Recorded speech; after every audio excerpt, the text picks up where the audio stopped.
どうも、おかずまです。ついに TWICE の2026年国立競技場でのコンサートの詳細が発表されました。で、皆さんやっぱ気になってるのは、果たしてチケットは取れるのか、この問題だと思うんですけども、今回の動画では、これから TWICE のライブ初めて行くよっていう初心者ワンスに向けたチケットの取り方、そしてその攻略方法っていうのを徹底的に解説していきたいと思います。まず、大前提として、日本でのコンサートのチケットの取り方なんだけども、完全に抽選なんですよ。海外公演だと、早い者勝ちの先着っていうのが結構イメージあるかなと思うんだけど、日本はね、完全に運。なので、焦る必要は全くありません。申し込み期間中に落ち着いて申し込みましょう。ここで皆さん、ある疑問があると思います。果たして、ファンクラブに入ってなくてもチケット取れるのか？これ気になってる人結構多いと思います。ズバリ言います。ファンクラブに入ってなくても、チケットは取れる可能性はあります。ただやっぱ TWICE ってめちゃくちゃ人気じゃん。で、SNS とかでもちらほらファンクラブ入ってたのに落ちちゃったって、それぐらい人気なんですよ。そのリスクもあります。なので、どうしても行きたい。今回の国立はもう特別だから絶対にこの瞬間を見逃したくないって思ってる人は、TWICE のファンクラブ。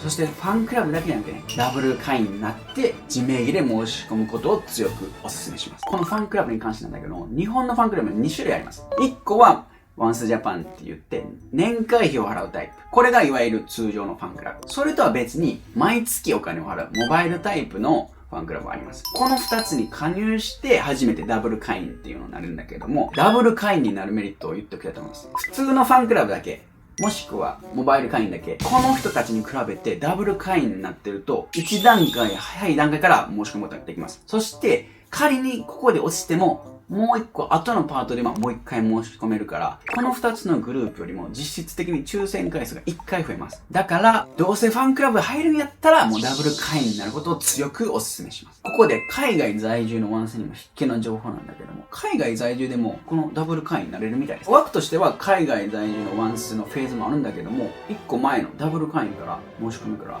ぜひ海外住んでるワンスでも自分の名義でチケットもぎ取りたいっていう人はぜひダブル会員になってください。で、ここからが重要な情報なんだけども、海外公演だと VIP エリアっていうのがあって、お金を払えば、そしてこう先着でめっちゃカチカチカチカチ頑張れば、ほぼ最前列のチケットをね、確実に取ることができると思うんだけど、冒頭でも言ったように、日本のチケッティングは完全抽選だから運なんです。そして日本の独特のシステムとして、長期会員っていうシステムがあります。これはファンクラブに長年入ってるワンスに向けたメリットなんだけども、その人ら限定でアップグレードチケットっていうのが申し込めます。なので、普通のダブル会員だと前方もいけないです。これは言っておきます。これはね、悲しい、冷たい現実なんだけども、このアップグレードチケットに申し込めるのは長期会員限定なんで、今からダブル会員になっても最善で見ることはできません。これはもう長年やめずにファンクラブ入ってきたワンスへの特権だから、まだまだ TWICE ちゃんに活動すると思うから、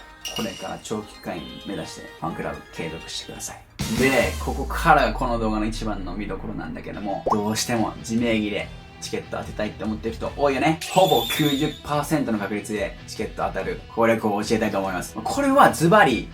まず、ダブル会員になることです。ダブル会員になってれば、よっぽどのことがない限り、最低1公演は当たります。なので、自分がどうしても行きたい1日、まず選んでください。今回だと3日間あるじゃん。3日間とも申し込むことはできるんだけれども、もう本当第一希望の1日、ピンポイントをまず選んでください。で、ダブル会員の権限で申し込みます。もうこれするだけで当選確率ぐん上がります。もう絶対この日だけは外したくない。初日を外したくないとか、中日外したくない。もう最終日オーラさんみたい。そういう通りあると思うけど、とりあえず自分がどうしても行きたい公演、1公演だけ申し込みます。もうそれだけでいいです。簡単です。もうこれで当選確率ぐんって上がって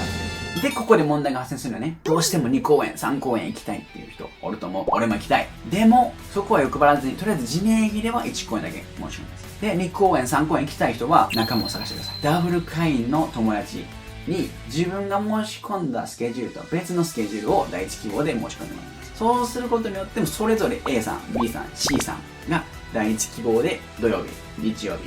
火曜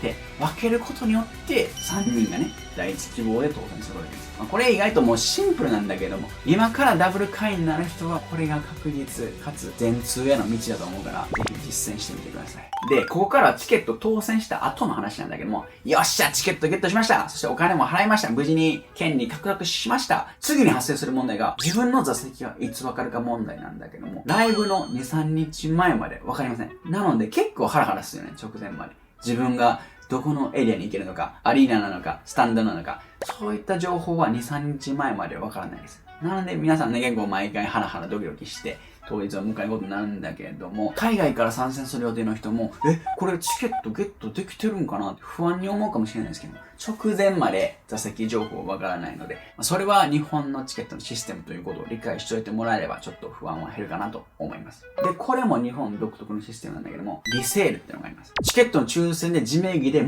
し込み続けたけど、最後の最後まで当てることができなかった、落ちちゃった。でも落ち込む必要はないです。これも公演日の2、3日前に突然現れる救済措置なんだけども、ライブ当日に休養でライブに行けなくなった人とか、チケット重複があったから余ってるっていう人もいっぱいいるよね。そういった人たちがこうリセールって言ってトレードに出すんよ。それをもうあとは先着なんだけど、そこで頑張れば、最後の最後まで諦めなければチケット取れることがあります。実際、俺も日産スタジアムもリセールで取ったし、今回の This is 4のパート1の名古屋公演とかもリセールで取ったから、最後の最後まで諦めなければ、チケット取れる可能性は全然あります。なので、本当に諦めないでください。これをすることによって全通への道もまた広がっていくから、ほんまに最後まで諦めないでください。ここまでが日本のチケットシステムの概要なんだけども、今までにもうライブ何回も参戦してる人は、何を今更言うてるやん思ってる人も多いと思います。でも今回は国立競技場っていうもう歴史的瞬間やから、海外から初めて日本の公演に参加を検討してるワンスもめちゃくちゃ多いと思うので、ぜひ参考にしてください。そして質問とかあればぜひコメント欄に書いてください。1日で8万人よ、やっぱ。8よ。